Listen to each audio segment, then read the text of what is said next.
back to the basement. Welcome back to the layout. It is Decapod Day here at Chris's Trains and Things. We have not one, not two, not three, not four. Not one, championships. Not two. LeBron, tell us about that. Not two, not three, not four. Five of the new Lionel I1 Decapods here on the layout. Guys, one of them is Things here today. We are checking out all the Decapods. We have a ton of them here to look at today. And we're going to start off by opening up this. This is the, if I can get this box open, it's not going to cooperate because I'm trying to hold this camera. This is the Iron Hippo set from Lionel. Let's dive in. So, this is the set box for this. Not quite as big as that Cumberland Valley set box, but really nice box art on this. That is how we pack a box right there, guys. That is really nice. So we've got the engine here. This is probably the caboose, which is one of the Crew Talk cabooses. We just did a review on one of these the other day. Again, this is the N8 cabin car, but a different road number than the one that we saw the other day. And then let's go ahead and get these out. These are going to be the GLA ore cars. Now I've got 4 others of these for my buddy John. This is again a set from my buddy John from the Lower Susquehanna Valley Modular Club. He brought over a bunch of Decapods that he seems to be addicted to. And so we all get the benefit from that addiction.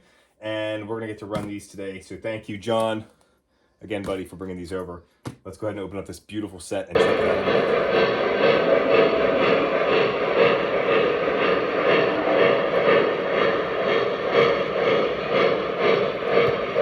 All right, so we've done the I1 review of the model that I got. I got a standalone engine with a short tender.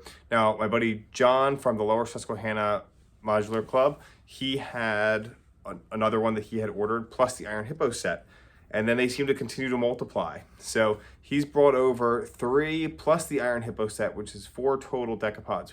He's got 2 short tenders and 2 long haul tender versions. So we're gonna be able to see a whole variety of these models today in this video, which I'm really excited about. Now we're also going to check out the Iron Hippo set. That's going to come with 6 GLA ore hoppers. So they're not going to have a coal load, they'll have an ore load. So a little bit different. In fact, we've checked out the add-on 2-packs of these GLA hoppers a few weeks ago in a previous video that we did. So we're going to have the 6 that come with the set, as well as 4 add-on hoppers to go with it. So it's going to be the full ore hopper set that you can get for the Iron Hippo set. Plus, it's going to have that Crew Talk caboose, and we just did a video on the Crew Talk caboose when we did the Cumberland Valley set. So we're probably not going to dive too much into the caboose, but we're going to get a good look at this train. And then our other I1s or our other Iron Hippos, they're going to be pulling some long H21A hoppers, and we're going to have these double-headed with some pusher service in the back. It's going to look really cool. So let's go ahead and get a closer look at some of these variations on these I1s. All right, so here up front, we've got one of the short haul versions. Okay, this is 4250, and this is mine. I believe this one's mine. Honestly, I can't remember which cab number is mine. I'll know before I load them back up for my buddy John. But this has the red roof on the cab, as well as the tender decking as well. We've kind of already seen this one. Let's look at some of the long hauls. So I've got 2 long haul versions right here, and one of them you'll notice here, this one here, that's kind of double-headed with the short haul version on the inner loop there. You see the headlight is flying out in front of that dynamo generator there. So if we come back, that's going to be our pre-war style. Here is our post-war style, where we've got the dynamo generator is going to be here in front, and the headlight is back up on top of the smoke box.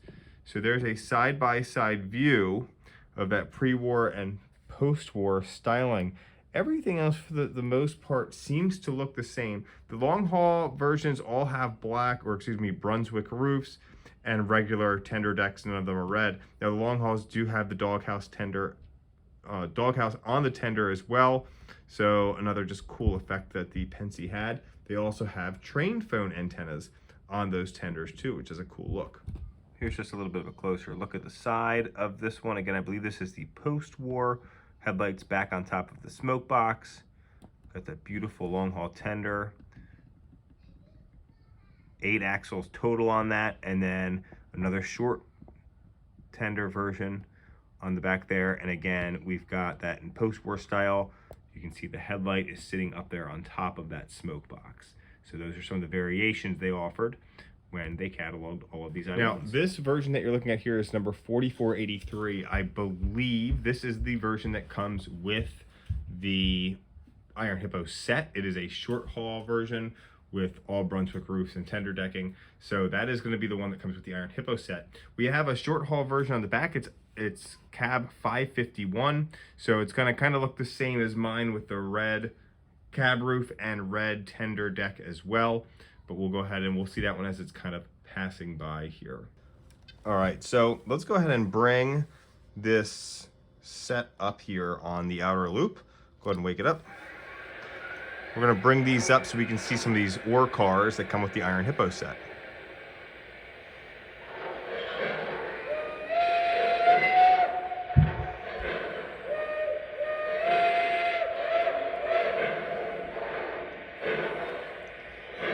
So I just have these programmed in my remote as a train. So I've got all 3 engines that are associated with this train programmed in there, so they're all in sync. And then we just add the dummy O-gauge coupler to the front of the locomotives that are in pusher or helper service. So here you can start to see these GLA ore gondolas starting to appear here.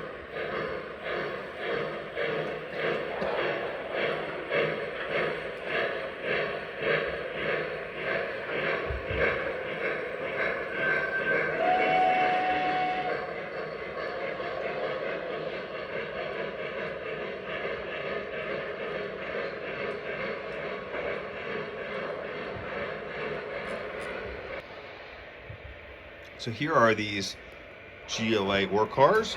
You can see the ore loads inside. So ore was a lot heavier than coal, so they could only fill them about that much. Now I believe the ore should be sitting more over top of the axles and the trucks there, but still definitely a neater look. They kind of look empty even though there are ore loads in there. And this is almost all of them. I just have one sitting off to the side in the back. Now, I also have the Department of the Interior passenger cars on the back. So let's go ahead and get a close look at those as well.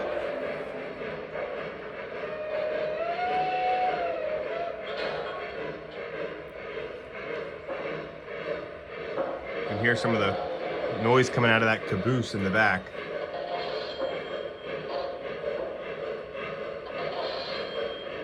So this is the Bureau of Mines cars. There are only 2 of these made. They look really cool on the back of these long coal or ore cars.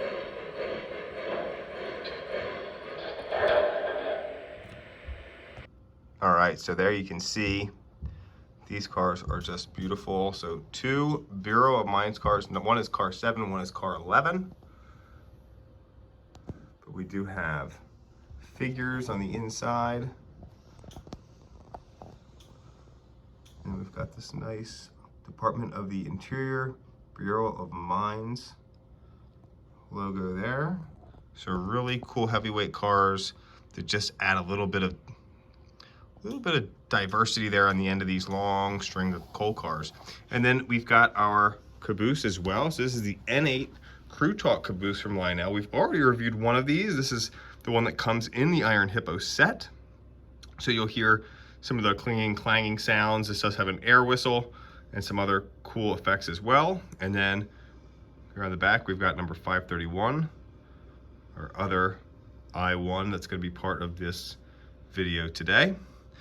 On the inner loop today, we're going to have cab number 4652, long haul, helping out number 4250.